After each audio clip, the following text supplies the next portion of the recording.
The following is an independently produced community access program. The viewpoints expressed are those of the community access producer and do not reflect those of Shaw Cable Systems. The program is presented in response to CRTC policy guidelines regulating community programming.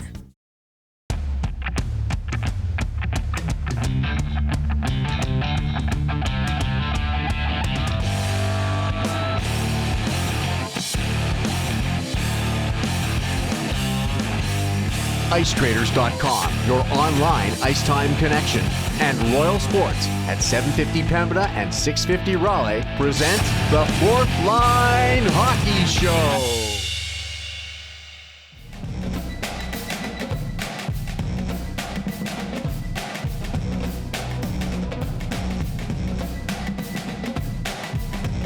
You know, Greg, we've had some good experience here. We've seen and talked to a lot of different individuals.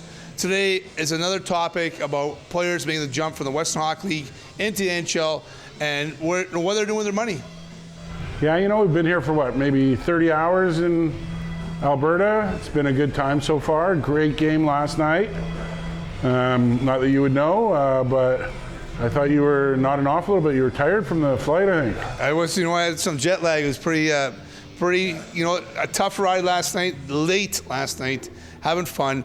Hospitality in Red Deer has been tremendous. I have to give a shout out to the hosts, the Red Deer Rebels, the host team, and the volunteers driving us around everywhere. If you're part of the media, if you're part of the gig here, they're taking care of you. Yeah, it was very nice how we've been treated.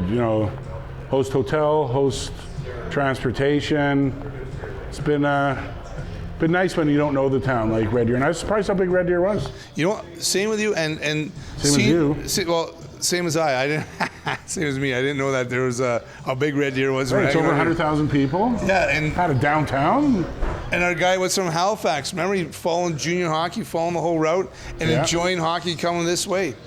It's been a day two here. It's been pretty sweet. I think we're fortunate that we live in Winnipeg now. We have NHL hockey. I think when we didn't have NHL, we supported the Moose okay, but I don't think enough. Like a smaller town like this, they really support major junior hockey. It's a big deal. We attended practice this morning watching the Wheaties practice, and there's a lot of energy going on. Red Deer plays tonight against Manitoba, and it's a lot of fun. It's exciting. The atmosphere in Red Deer, as you can tell, there's some jump going on. Oh, just even at breakfast, there's the chat going on. Which you missed, but that's okay. I loved it.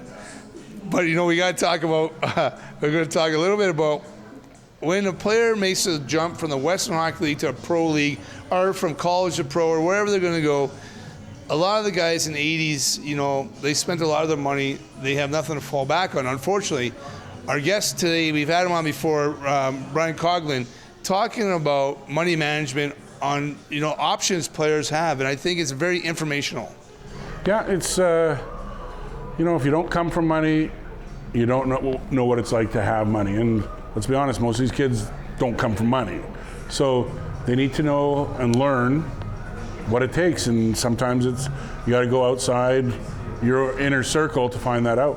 And we talked off air a little bit, and I liked your comment where we're talking about, there's different lawyers, different dentists, different doctors, and different financial advisors, and feeling comfortable with that one individual, or having some trust in them, can really, really help you out. 100%. Sometimes one individual could give a whole group of people a bad name. Myself practicing dentistry for 20 years, there's patients who love me. There's no doubt about it. Sure, there might have been a couple that I just didn't click with, and they moved on to a different dentist. 20 years ago, Beaker forgot to fix that. Right there. That's not true. And that is so true. And here, no, it's not true. No, I know it's not true. You talk about even the players here. There's a lot of, in the leagues, there's a lot of good players here, and there's a lot, there's agents here, there's different individuals wanting to talk to people. And I think the importance is if you build a foundation, right, Beaks, and you come back and you have people you trust, it makes a whole different ball of wax. It's awesome. Right, and I think that connection and making sure that you get along with the person, you feel the trust, like you said. If you can get that, it's going to be a win-win situation. And today's guest, you know what? He's worked pretty hard at it. He's got the trust of a lot of good guys, and I think, it's a very informational. We'll bring him, and he's got his partner, Gregan, who's a younger guy. We'll bring him in after a little bit, after we talk to Cogs, and explain, he's drafted by LA, plays hockey himself. He knows the route. So this Fourth Line Hockey Show today is going to be all about management and what players need to do, and for parents to understand that, there is help in guiding players and even themselves making some money choices that is very important. Right, and probably the most important thing, when to do it. So true. Find something that you're comfortable with, and then also decide when that's going to happen. Fourth Line Hockey Show is going to be right back with Brian Coughlin talking about some money management, taking care of players. Right back at you.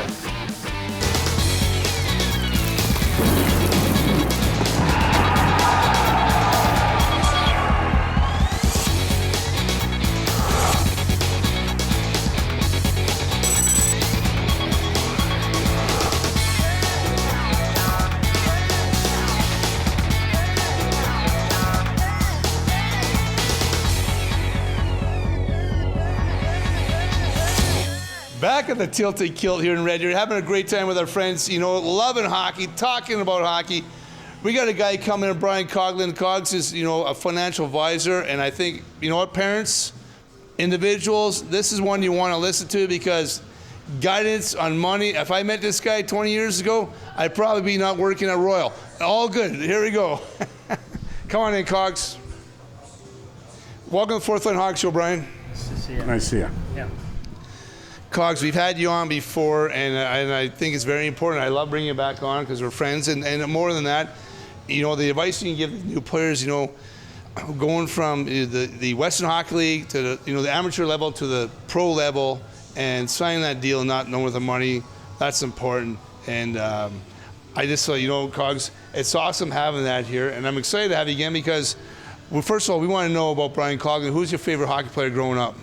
My favorite player growing up was Bobby Orr.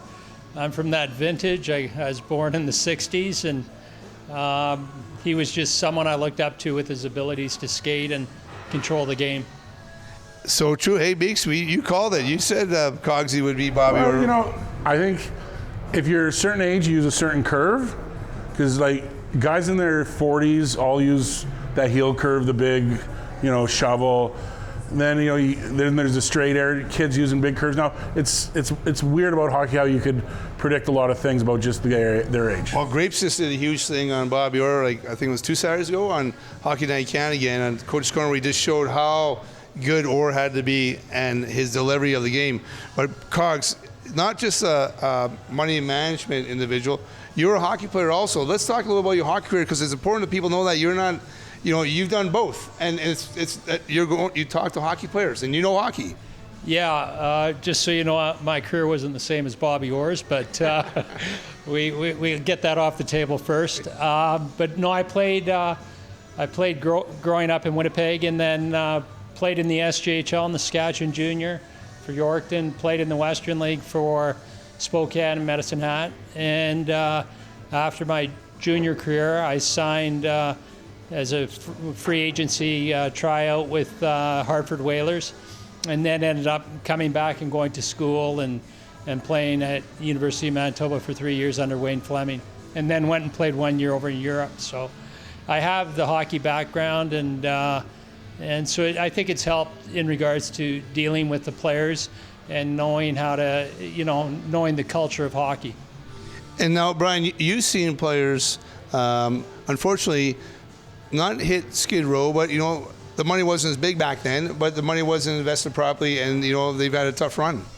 Yeah, I mean, a lot of the players that I know growing up, at the end of the day, today they're really surrounded by many professionals, whether it's their agents, lawyers, accountants, money guys, psychiatrists, psychologists, what have you.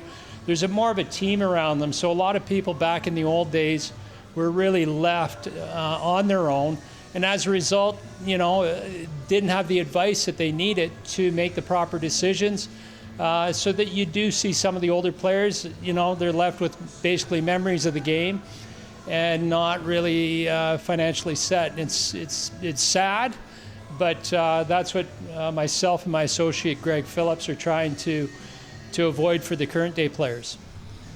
And Greg, that is so important, right? We've talked off air. We've always talked about things like that, and a lot of the young players making that jump, they need guidance. I said earlier on the intro, if you don't come from money, you might not how to manage your money well. And most players don't come from a lot of money. There might be some who already had the team set up in their background, and they might have parents. A lot of parents don't have money and don't have the team set up. So, getting that team is important. I think it's huge. And Cogs, and that's why you're here to discuss a little bit now. So, if you can explain a little bit, Brian, so a player from the amateur level now is going to go make that pro jump, and what is it that you guys do to help? Once they're done, like you just explain a little bit what you guys do. Well, for the most part, I work for Cardinal Capital Management. We're a large cap dividend manager, and we're cross-border managers, so we're able to deal with the players on both sides of the border. But at the end of the day, when we come in, a lot of the guys are young, and so if they are young, we really do a plan for them and get them organized and really set out some goals and some structure to their life. It's like anything. If you put down a plan or set some goals, at the end of the day, you're usually going to achieve those goals. So myself and Greg do that with the players. And then at the same time, we don't get them too worked up on the financial side to begin with, because we always say the ATM is the NHL. So we always say, try to get better, try to make the NHL. And by doing that, then it just, everything will fall into place from there. Because once they do get through kind of their first year or first 3 years, their initial entry-level deal, and then, after they're in the NHL and they've established themselves, then from there, they get more and more involved on the financial side. And we just want to make sure that it's a two-way street, that the plan that we put in place with them is a comfortable fit for them. And we always say what they're doing in hockey is not usually repeatable outside of hockey, the amount of money they could make. So as a result, they have to take the responsibility seriously. That's a lot going on, and that's important that they have individuals like Cogs here helping them out, because you're making that jump. You sign that deal. What's after that deal? Crazy thing in dental school, we spent 2 hours on financial planning in a 4-year course. You know what? Most dentists need to be able to. We're going to make some money as a dentist. We spent 2 full hours on it, and pretty well all they said was, "Be a dentist. You're going to make good money at dentistry. Don't go open up a restaurant. Don't go open up a nightclub. Don't invest in your buddies, thing he invented." But you did own a nightclub. Okay, that's beside the point. I own restaurants. But that day you missed that day of class. That's the day you were sick.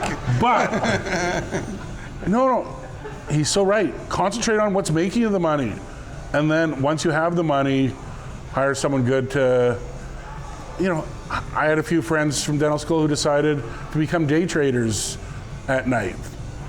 Well, they were struggling in their dental career just to pay the margin calls on Fridays. It's like, get people who do it right to take care of that stuff. I think that's huge. But you have to make the NHL. That's more important than having a great financial advisor if you don't ever sign a contract. And what we always say to the players when they're coming into the league, their goal is to become the best defenseman, best goalie, best forward they can become in the NHL. It wasn't to become Wolfgang Puck or Donald Trump or Warren Buffett. It's really to focus on, allow them to focus what their original goal was, and that is to become the best player they can become. And we organize them in so many ways, from wills to estate planning, to prenuptial agreements, to all the stuff that we do for the players, as well as manage the money. So we use a spoke on a wheel system that we tie into all these various individuals that are usually cross-border businesses that can help out with players and have experience with players.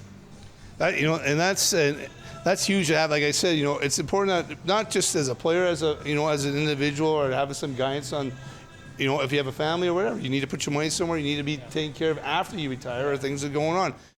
I had a flashback of Sunday hockey when Quinville did that pass. I gave Cogs a pass, same off the skate, and when you went on the breakaway and you tucked it up top shelf between your legs, Cogs, that was a flashback of you playing back in the day.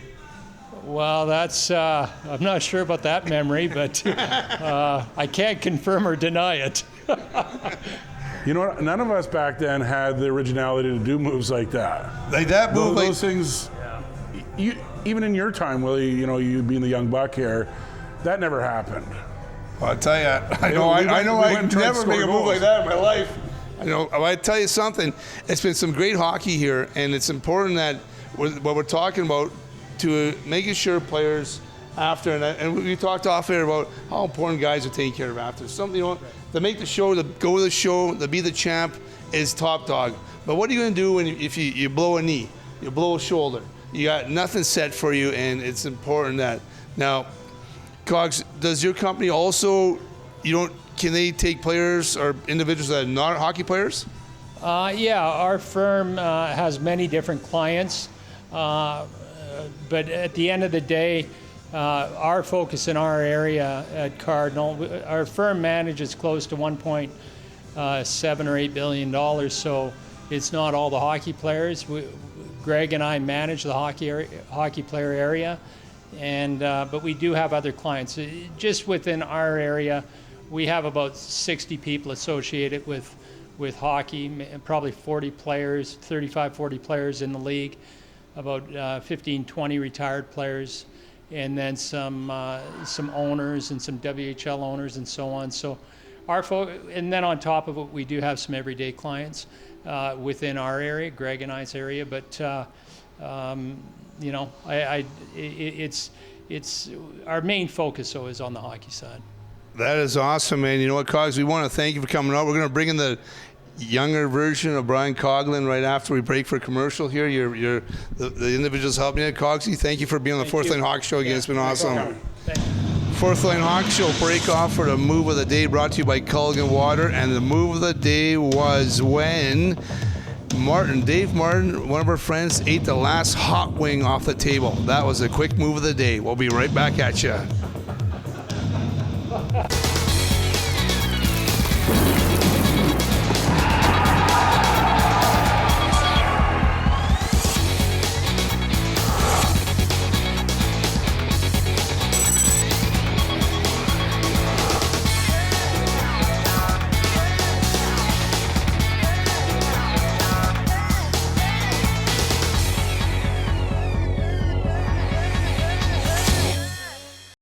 Back here at the Kilt, having some fun. Just finished with Brian Coughlin talking about financial advising, money management, players being taken care of, and I always want to say how important that is.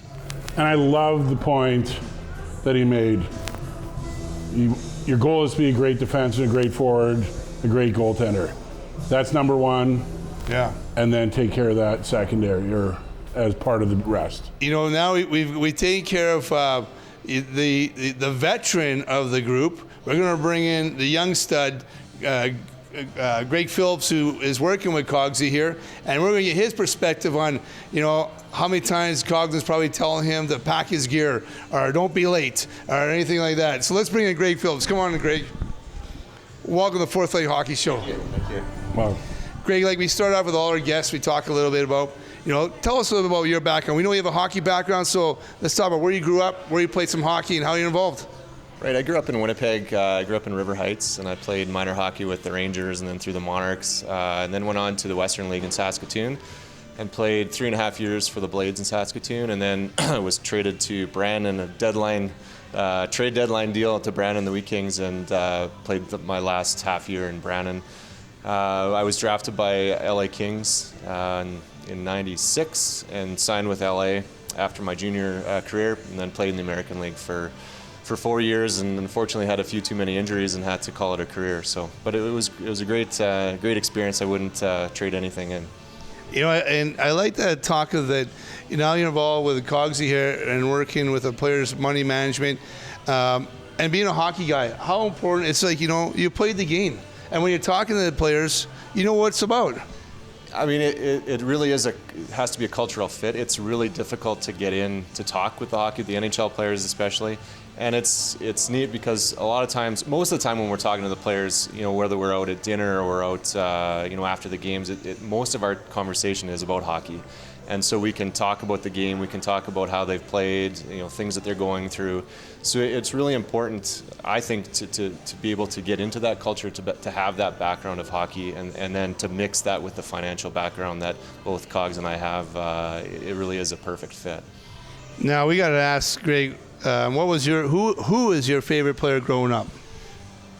Well, I've got two. I fondly remember two. One, as I was a little kid, I was a Montreal Canadiens fan as a little kid, and my favorite player was Mats Naslund. I think more because I really liked his name. I thought it was a funny name. So Mats Naslund, and I played nothing like Mats Naslund. But and then you did go for the haircut of Mats Naslund, but I all say I got that same style. We go to the same spot. That's right. But then, obviously, growing up in Winnipeg as a Jets fan, I tried to mold my game more around Keith Tkachuk. I really liked the way he played.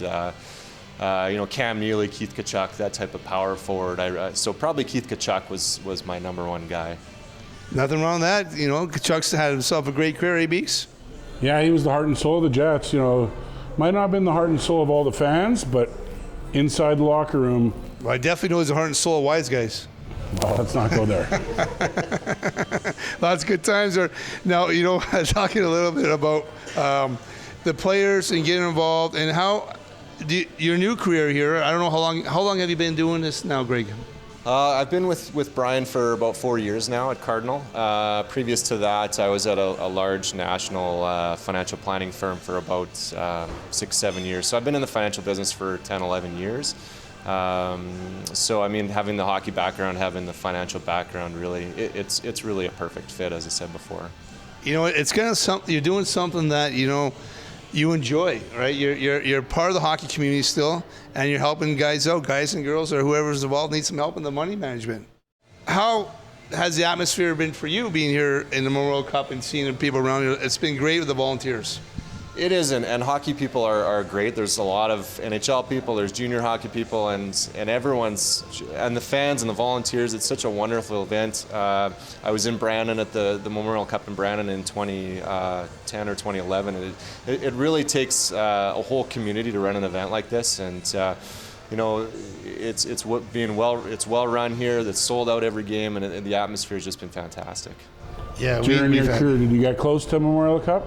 In Brandon, when I played there, we went to the league finals. Unfortunately, we ran into an unbelievable Portland Winterhawks team, and I still would tell anyone that Marian Hossa was on that team, and we couldn't take the puck off him. He was so good, and he was dynamic, and he was like Jaromir Jagr.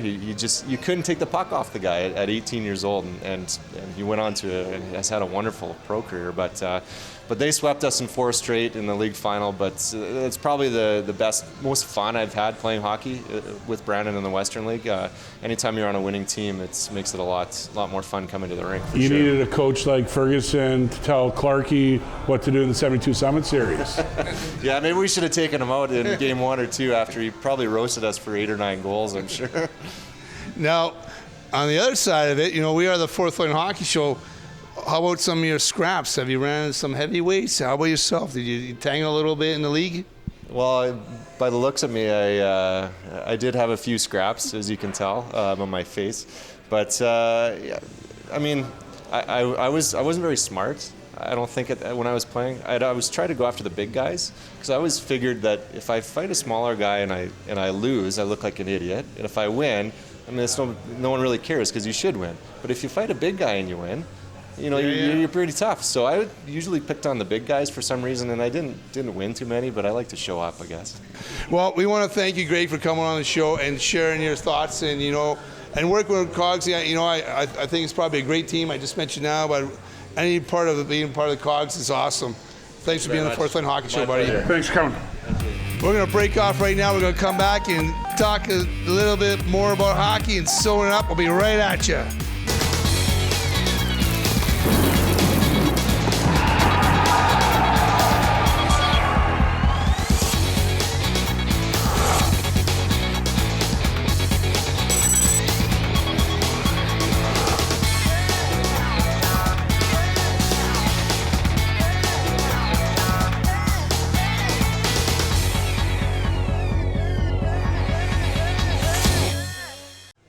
back here having some fun again at the Memorial Cup, and we had great guests. We had Brian Coughlin on and Greg Phillips, both guys from Cardinal, talking about money management. Greg, And talking hockey. And talking hockey. Most important, it's a hockey show, and talking about investing. Notice what I'm wearing today? I love that shirt. The old and the new. That's your favorite shirt. The old Winnipeg Falcons, the new Winnipeg Jets. Style and Dallin, Beaks. We're talking about, you do have style. What are you wearing? I'm wearing the Flyers, Philadelphia Flyers. And why? Because my favorite player is Tim Kerr. I love the Kerr mine. I love them. And one of the best pure goal scorers with not a lot of skating talent. Top slot, bang, on the shelf. But then my other favorite player. Dave Schultz. Nope. Dave Brown, Darth Vader, pow, pow, pow. Remember when he had Kite on the ground? He says to Kiter, look at Jimmy, don't swing. And Kite brings that punch up, and Vader just like, pow, pow, pow. You people don't do that out there. You young players, stay away from that. But some of you junior guys, you should get that in your game. You might go a little bit deeper. Fourth Line Hockey Show is having a great time. We'll see you guys next time. Out of here.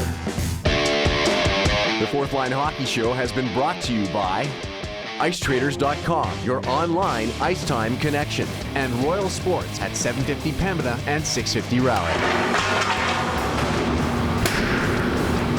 The proceeding was an independently produced community access program. The viewpoints expressed are those of the community access producer and do not reflect those of Shaw Cable Systems. The program is presented in response to CRTC policy guidelines regulating community programming.